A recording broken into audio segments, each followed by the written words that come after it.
thanks for having me. They're on your head. I know, thank you. You know, it takes a village. So thanks for having me. The last time I was here, it was a full house, and there was this other little thing happening the same night, the store announcement, something about a store. But I appreciate all the people that came last time to see me. It's really hard to follow Peter, so I'm going to do my best. I have about 1 million hours of things to say, and because you'll notice that I'm a little bit passionate about this work and believe in it a lot. I will try and keep it down.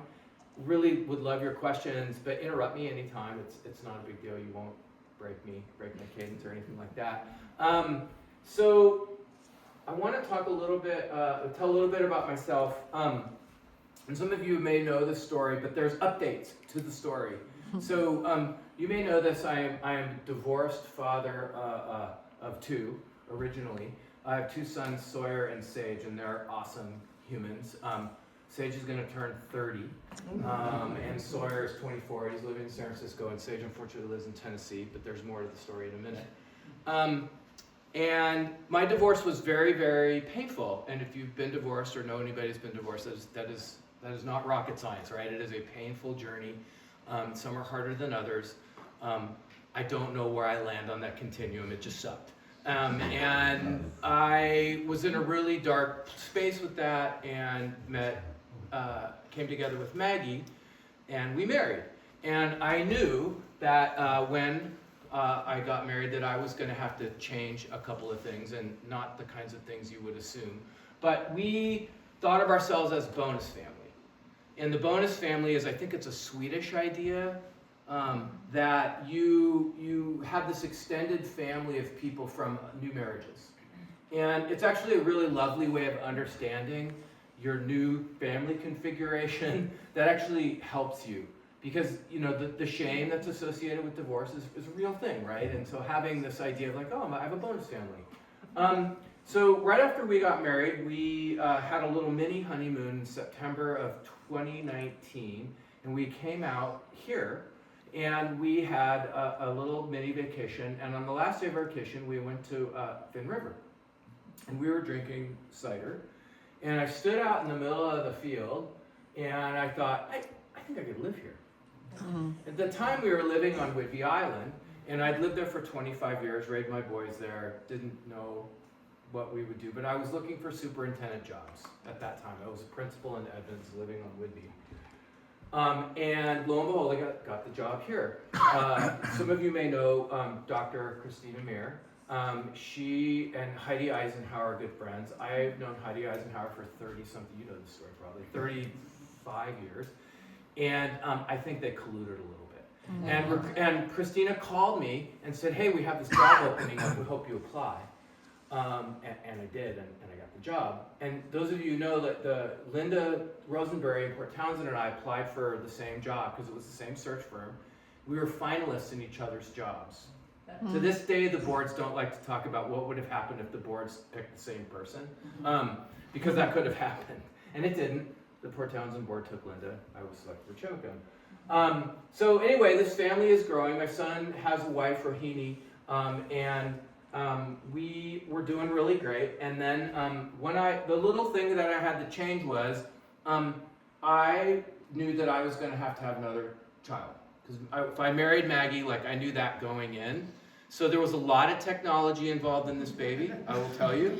And Greta came along. So we invited Greta to come and live with us, and she decided to do that.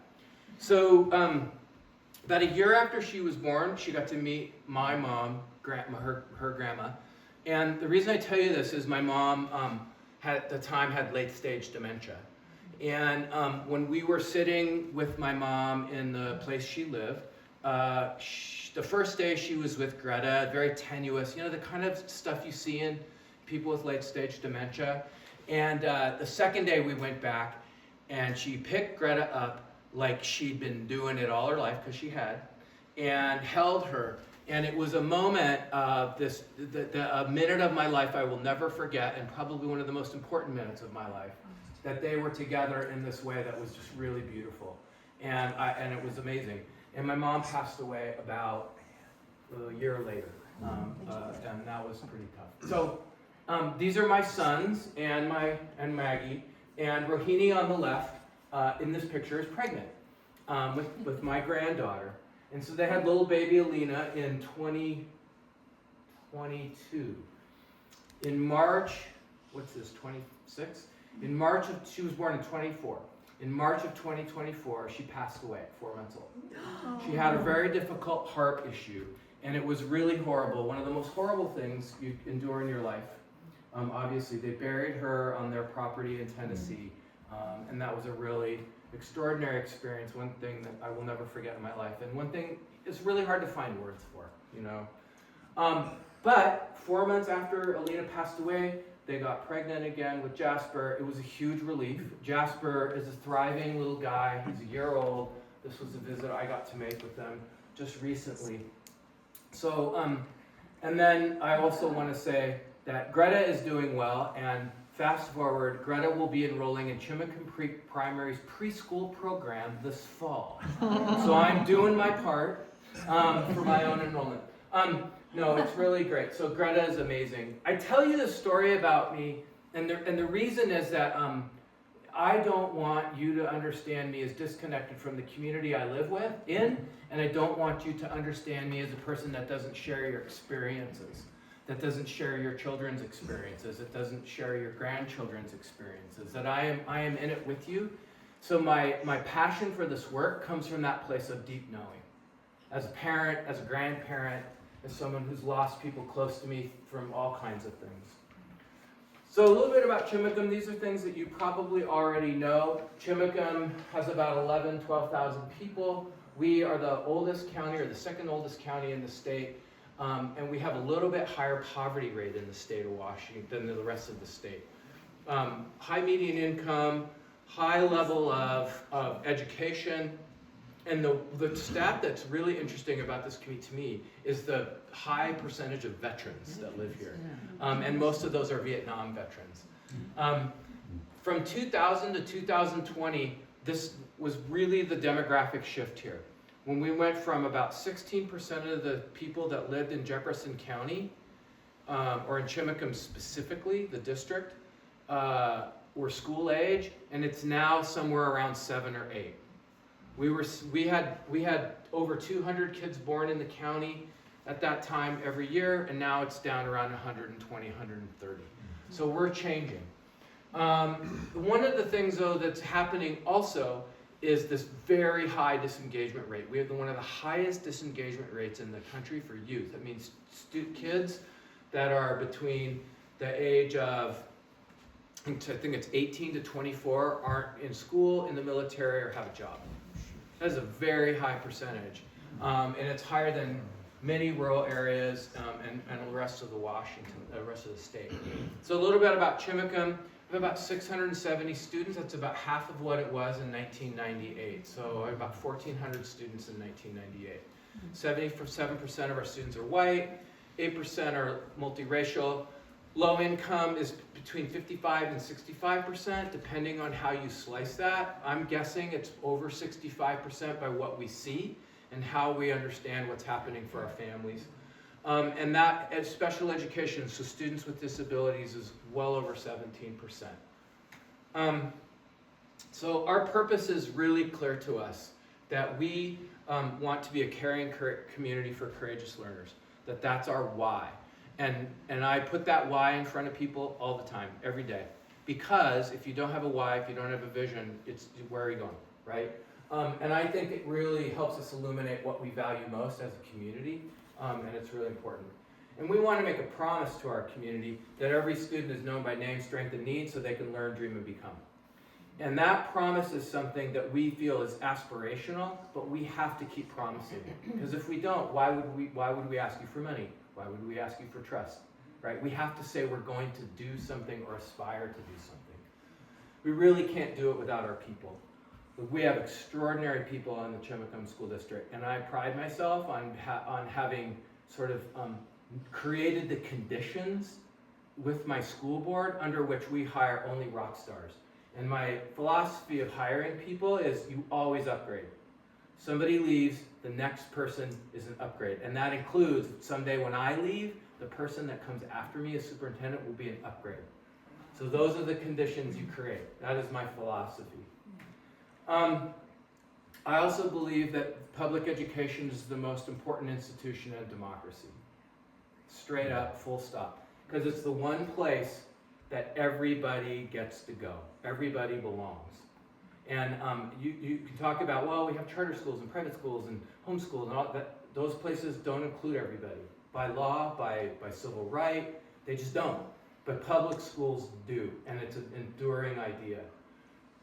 When we send our kids to local public schools, we are participating in something bigger than ourselves. And I believe that.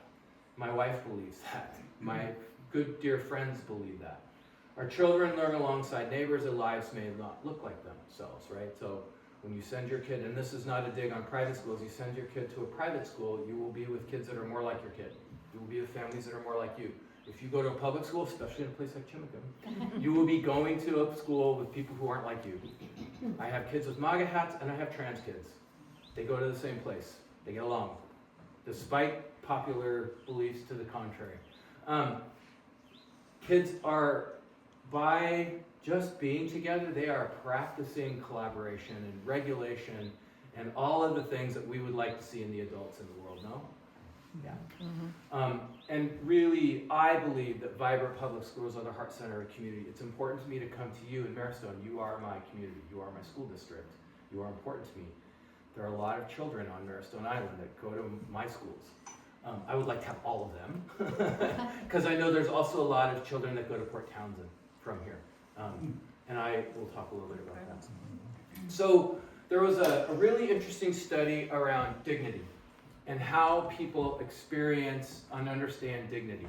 And this is a really complicated slide to basically say that people are generally not satisfied with how we treat each other. And when we talk about institutions, we can actually look at institutions and say, well, is that the case for all institutions? What have you heard about public schools? Are public schools thought of as a place where people treat each other well, or that we think of highly? What about higher ed? Higher ed, no? We get a bad rap, don't we? We're getting a bad rap about how we welcome kids that have certain political beliefs or that have certain religious beliefs. Those things all are happening. But when you actually rank them, when you rank the dignity scale and you break it down by institution, K-12 schools are at number 4 for where people believe that people are treated with respect and dignity. Colleges are number 5. So all of the noise that you hear about universities aren't welcome places, they don't promote free speech, that is not how we generally feel as a culture. We actually believe differently about that when it really comes down to that. One of the things about volunteer organizations, I got here and I was listening to everybody talk about their organizations, it occurs to me, and you are an organization, this is also the seedbed of democracy, right? And these things are starting to wane. How many people are participating in organizations like Maristone Island Community Association or the Garden Club? Those numbers are going down. My Rotary Club, I mean, all of those things. So I want to say also, people feel that organizations like you are a place where people feel trust and dignity. So that's a really cool thing. So this is a very complicated slide. I'm going to tell you what you're looking at. This is Port Townsend School District's enrollment. This is Chimacum's enrollment, starting in 2012 and ending in 2024. So if you notice, in 2012, Chimacum had about almost 1,200 students, and Port Townsend had almost 1,300 students. We currently have about 700 students-ish, and Port Townsend has 1,200 students. So the enrollment has remained largely flat. But if you'll notice, ours had precipitous drops at the time when Port Townsend had precipitous increase, they had very high increases. We know that at that time, Port Townsend, people that lived in Chimacum School District started to flow out. Those are mostly families who had the means to do that. Either they could commute every day, they had a parent that could do that. So what ended up happening was we saw the number of students, percentage of students with low income go up, and the percentage of students with disabilities go up. So as our enrollment goes down, those populations actually go up as a percentage of our students. So we have more poverty and more students with disabilities than we did, say, 10 years ago. And I will say that's even though we work really hard not to qualify students for special education. We really work hard at that, because it is not okay to just qualify kids for special education because you don't think you can work with them. That is like that is a non-starter. They actually have to have a disability, and it actually has to affect their ability to do well in school. So I show you this because we think that there is a time in Chimacum where we did do some things that were developing a really harmful reputation in our community. If you've lived here a long time, that may not be news to you, that there were things that leaders were doing, teachers were doing, students were doing, that just weren't okay. We've got that back. We're working really hard to reestablish our reputation and to make sure students who live here go to school here. Because this year, about 62 students are homeschooling in our district. That's down from about 100. But out of district transfers, so students whose families take them out of district, is about 300. Into the district's only about 70. So our net enrollment loss between homeschooling and kids transferring mostly to Port Townsend is about 290. So I would have about 1,000 students in my school district, not including private school enrollment. So include a private school enrollment, probably be more like 1,100 or 1,200 students. So it's a big deal for us when money falls to students. Robust programs mean you have to have a relatively large size, etc. So that's how that's happening. So the good news. We are really proud of the work we're doing with early learning. We feel that the success we're having with 4 and 5-year-olds is going to have a long tail. What we believe about children is that if you don't get them excited about school at that time, that's a 12-year problem, right? If they're not reading by 3rd grade, if they're not doing reasonable math skills by 3rd or 4th grade, like all of those things have a long tail. That's especially true for boys, because boys and girls at age 5 are not the same. They just aren't statistically the same. They're mature at very different rates. So we've put a lot of energy into transition to kindergarten and preschool. So in 23-24, when my current principal, Sarah Walker, arrived, we were at about 12.5% kindergarten readiness according to the WA Kids assessment, which assesses about 6 different areas of development. It's not just an academic test. We immediately shot up within a year by focusing on play-based learning and helping kids learn how to go to school. And if you ever want to come to the primary school, let me know. I will take you on a tour. But when you go in at about January, you cannot tell the difference between a 4 and a 5-year-old except their size. And you can't understand half of what they say. But it is astonishing how well they do in school. And we're not talking about kids that are marching in lockstep. Like, kids are silly and they run up and down halls and they do cartwheels and all the things kids are supposed to be doing. The difference is they know how to be in school together, and that play-based learning, that idea that they can plan something, do something, and then reflect about that thing, that can start at age 3 and 4. And it's just having a remarkable effect. So we went up another notch this last fall to 83.5%. That means 83.5% of our students are ready to be in kindergarten when they arrive. That is unbelievable. It's one of the highest growth rates in the state, and we're super proud of it. Scott? Yeah. On the previous slide, there's a bump in 21-22. What's that about? This was COVID, and we probably didn't have very many kids at that time, and it was we were probably starting to do better, but it was an anomaly because these are like the post-COVID years when kids came in.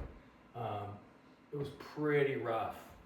It was really rough. I mean, if you remember, the isolation was really hard. Okay, I'll tell a story. I was a principal during COVID, and all my teachers were remote, and we still have to observe teachers and give them feedback. I was observing classes over Zoom. So I would pop into a Zoom class, my screen would be black, my name would be blacked out, And I would observe classes, take notes, and later on I would Zoom with the teacher and give them feedback. Well, I observed a kindergarten class with like the first year of COVID. I'm like, this is insane. This is the most insane thing I've ever seen. Like kids disappearing off the screen and bouncing on couches. And like, I'm like, what are we thinking? This was the craziest thing I'd ever seen in my life. And I'm sure that parents were like, yeah, I don't know what to do about this. So I'm glad those days are over. And they don't need to be back. That's a good question. So I'm gonna come back to attendance and why it's important. Another data point that we're really proud of is the attendance rate and reducing of chronic absenteeism. Chronic absenteeism is when a student misses 10% or more school.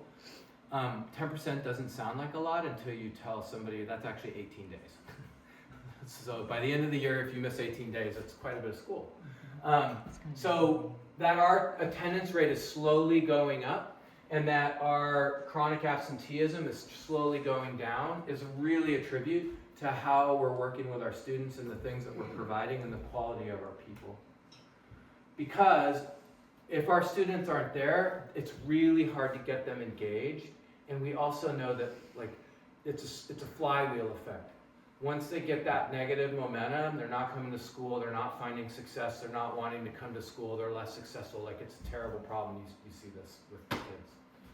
So when kids with, this is English language arts, math and science scores for students who are not chronically absent. If they're chronically absent, they tend to be way down. Now, I'm not super proud of this rate of achievement. And that's something that we're working on. But our kids are graduating, they're graduating more on time, and that's a whole other conversation. So we're getting there. So I'm not gonna go through this. I generally don't like strategic plans very much. So if you ever said, what's your strategic plan? It's like, there's 5 areas that are really important to us. We focus on instructional quality, wellness, inclusion, and belonging, professional learning communities, which are basically ways that we can collaborate around data. And then relationships, yes? Was that built by the board? Yeah, what we did was we worked with staff and kind of got a sense of what our purpose and promise statements were, and then we dove into a strategic planning process with them, and then the board ultimately kept, and we redid it this last fall, because it was time to kind of scrub it a little bit. Thanks for the question. So, the reason I don't have the reason I have, I don't want to say an aversion to strategic plans, and I'm like, strategic plans is important just because it's the things you do, but ultimately, culture is what really matters. The culture that your staff experience that they're in, and that is different from climate. And what I mean to say is like, climate is about how people feel, culture is about what they do and how they feel. Does that make sense? So, people can feel really good about the organization that they're in, and they might not be doing anything important. Like, and that sounds really harsh, but it is a true thing. Like, we can be in an organization that's really great, we all feel great, but we're not advancing the ball. Culture advances the ball.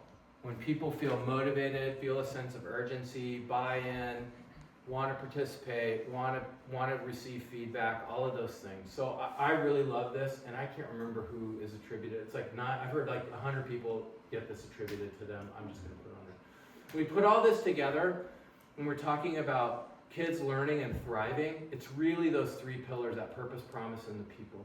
Like you have to have all 3. If I don't have good people, it doesn't matter what I promise you. I can't keep that promise. I just can't. If I have the right people, but I don't give them the right direction, the right vision, they're not going to do anything. And I'll tell you, like for the most part, that was the Chimacum I came to. That there wasn't a cohesion.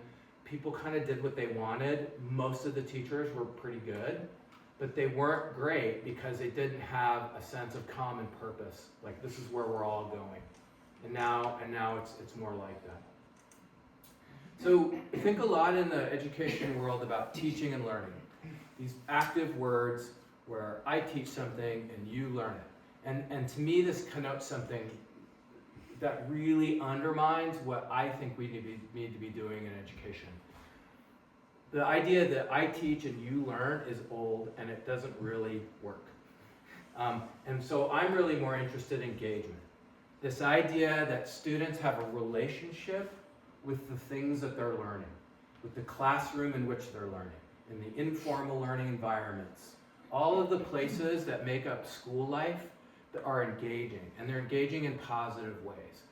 So in my idea about this and what we're trying to do is they will engage if they're there, they'll engage if we offer them cool things to do, they're engaged if we treat them with dignity and respect, they'll engage if we're having fun, they're engaged, with all of those things are true, that will happen. And you saw in our attendance data, students are starting to feel engaged, and we're really proud of that.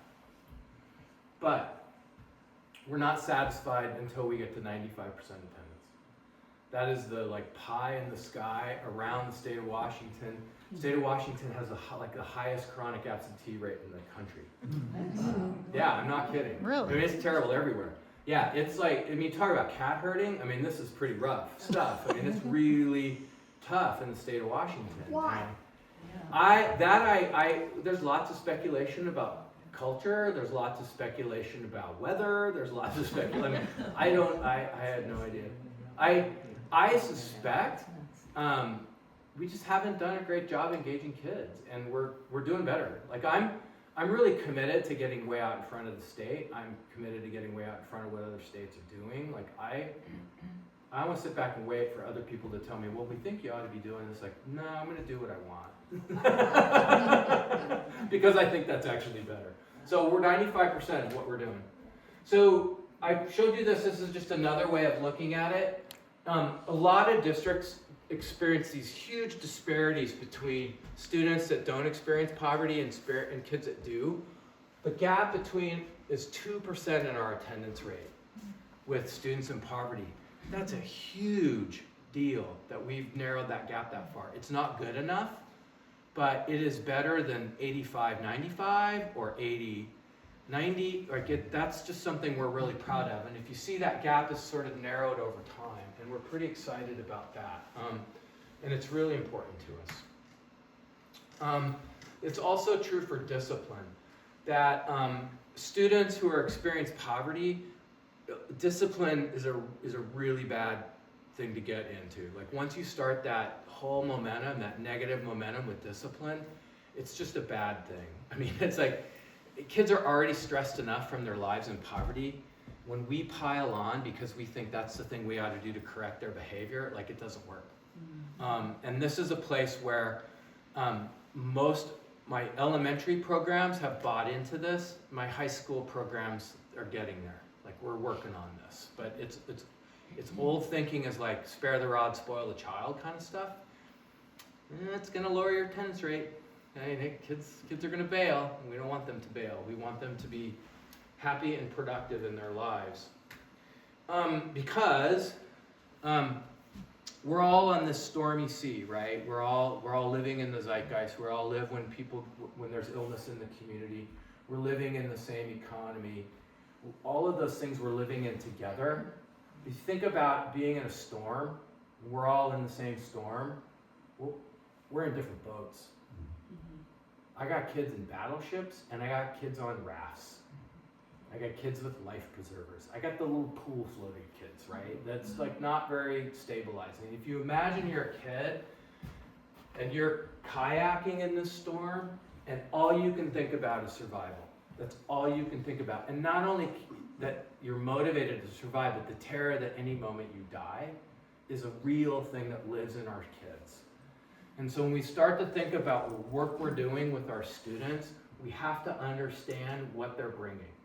And if we're going to expect the same thing from a kid with the aircraft carrier and the kid in the boat all the time, we've got to change those expectations. Should we expect the same academic achievement? Should we expect them to do well? Absolutely.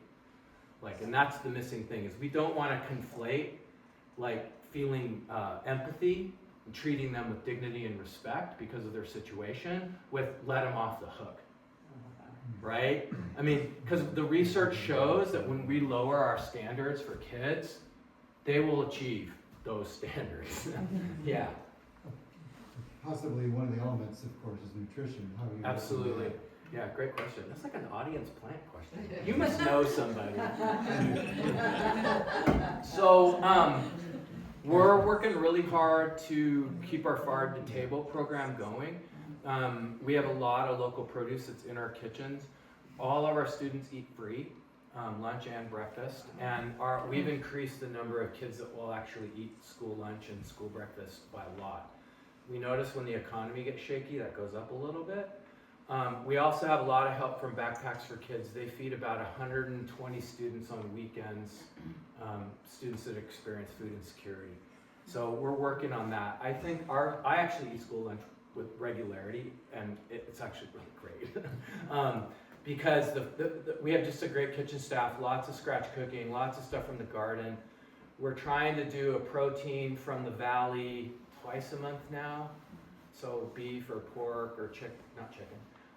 And we'll do goat cheese every once in a while, smoked salmon, like it's like real food, like food that we would all love to eat, I assume. So I'm going to pivot a little bit. I only have a little bit more time. I want to talk about some of the things that kids are experiencing. I want to talk a little bit about AI. There's a lot going on. Teaching is this really complicated thing. It's probably the most complicated job in the world. The number of decisions that a teacher makes in an hour is mind-blowing, right? From what comes out of their mouth to how they're teaching to where their bodies are, like in space, like it's just a lot of decisions. And it would drive most people pretty crazy. It drives us crazy and we teach. But as we've brought AI into this world, I don't know how many of you are Ezra Klein fanatics. I count myself among Ezra Klein fanatics for his podcast. But he talked a little bit about this living with the uncertainty of the future, having children. Like what are their lives, what does education need to look like so that they can have productive, happy, fulfilled lives 20 years hence? And the purpose of education may be changing under our feet because of AI. And there's all this promise of AI, but there's also this hesitation. And I think both of those things are true at the same time. I use AI every day. It makes my life more efficient. It makes my work more efficient. It makes me more effective so I can go do things that are more important than busy work or writing memos, things like that. And it has the potential of being this thing that people just use for the sake of using. So we've got to get really good at helping kids think critically. I notice I am good at using AI because I learned how to do the things AI does better before. Like I already know how to do all the things I'm asking AI to do. Mm-hmm. I know how to do research. I know how to discern quality sources, those kinds of things. So there are generational differences that are very real. And I think about my own life, like these are my father is a baby. He may have been actually silent generation, but because he was born in the 30s. I am on the cusp of baby boom, so I am a Gen X. My son I have two sons. One is a millennial, one is a Gen Z, and Greta is now a Gen Alpha. Wonder when. I know. I'm like, so, my father's passed, but I can see the differences in the three of them and how they relate to technology. And they're not just personality differences, but all of the things. Like, unfortunately, Greta can scroll through an iPhone better than any of the people in this room. And she's 3. And that's a bummer, and it's also highly fascinating. But they turn out fine because we let them. My kids are outside. They learned how to do things that were dangerous. They got into trouble. They explored tide pools. This is my son Sage and me in tide pools 27 years ago, and this is Greta and I at a tide pool a year ago. Like it's the same drill. Unfortunately, the tide pools look different. That's a Peter conversation. But I think it's really important in a world of AI that we also are analog. And I know the conversations I'm having with my instructional technology team, who are amazing, it's one of my favorite committees, we are now explicitly talking about helping our kids and our staff achieve a balance between analog and digital. And we're actually pretty good at it. So our kids are still stomping around in Chimacum Creek looking for macroinvertebrates. They're still Planting in the garden, they're still doing all those things. So I'm gonna skip over this because I'm out of time. And I'm gonna skip over this because, I'm gonna skip to some bad news and then I'm gonna go back to good news. The state does not fully fund education. Straight up, doesn't meet its constitutional obligation. We are always short money in the areas that are basic education. They're requiring us to do it by law, but they will not fund it. An example would be insurance. They do not fully fund insurance by about $300,000 or $400,000 a year. It's about 2% of my budget. Doesn't sound like a lot, but that's 3 teachers. So those are the kinds of things that are real, and this year they're realer than they have been in my prior 4 years. We're looking at a deficit next year if we don't make any changes, we are, of $750,000 to $1 million.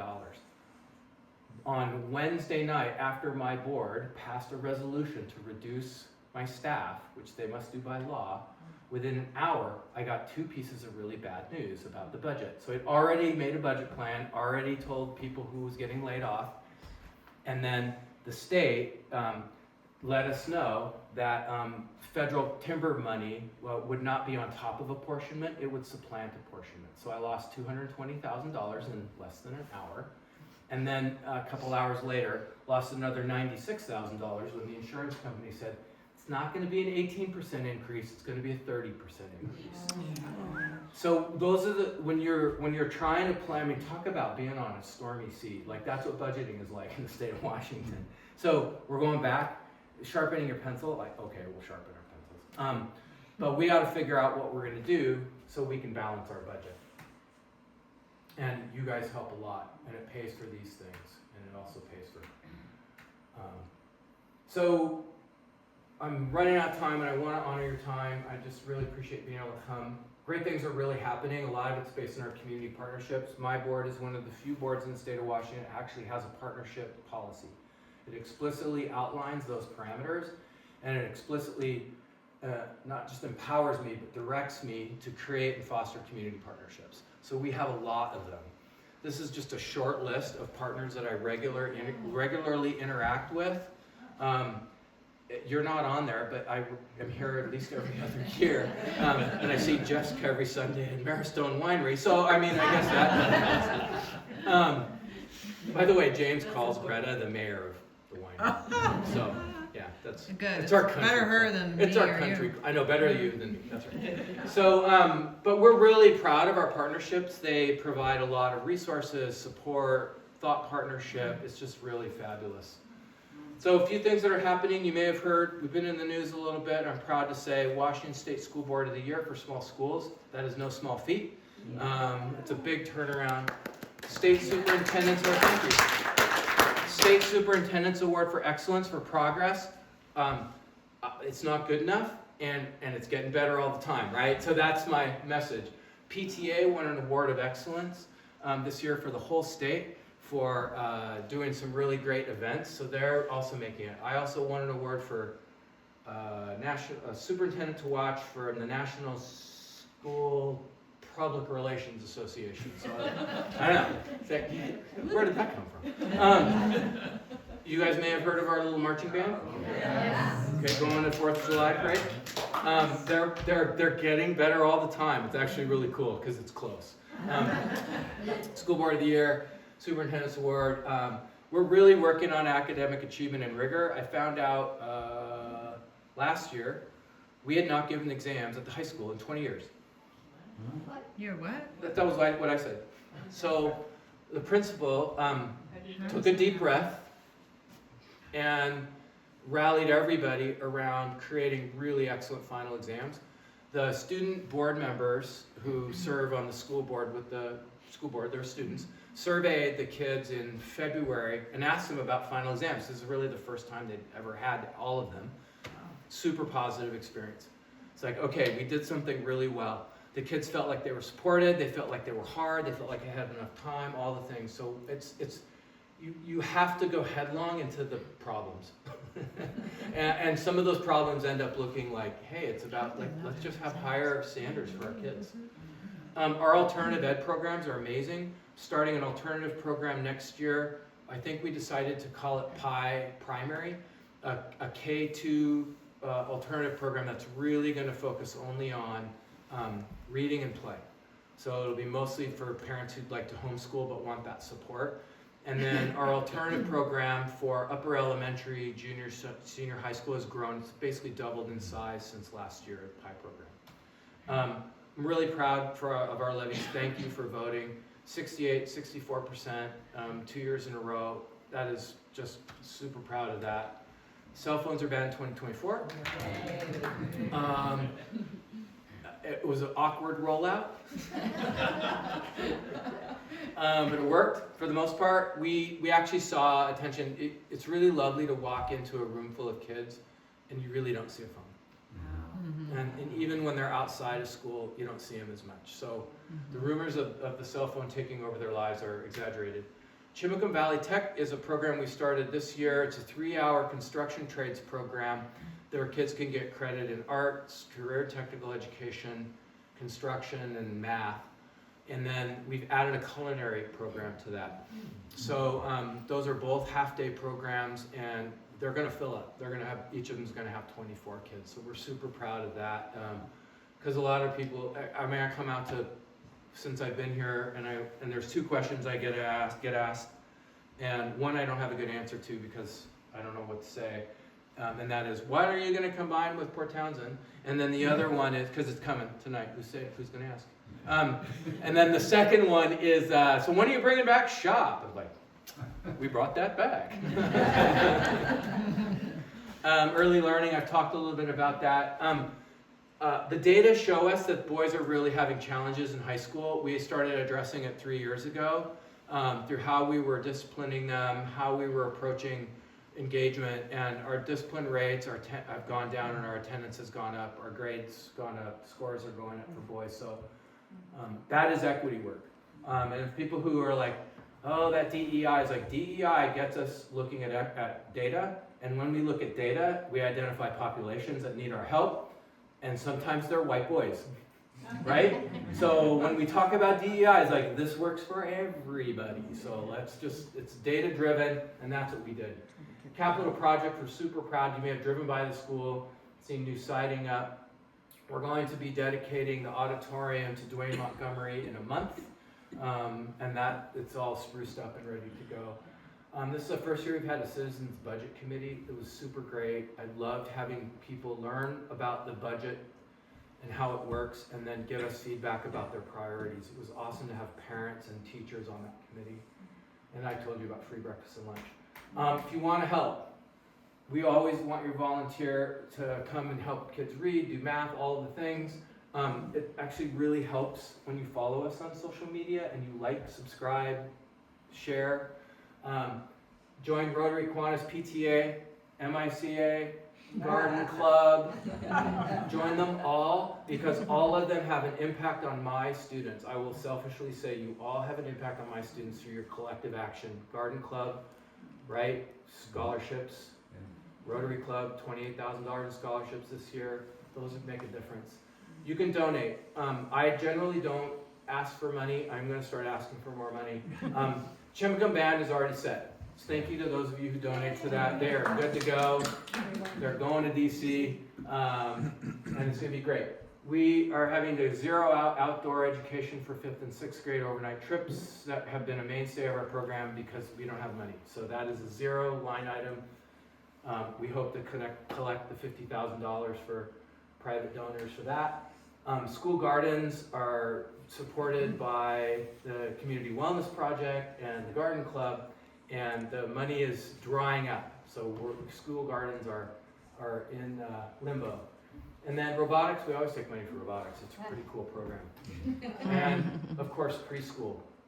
Our preschool program for 3-year-olds is not funded by the state except for special education students. So we provide that now free of charge with some donations from AAUW and Rotary, but that is also a place to donate. And, just we want kids to choose us. We want our families to choose Chimacum because our kids are awesome, and we love them, and I think our families would love Chimacum. So that's all I have to say. Thank you for letting me go a little over.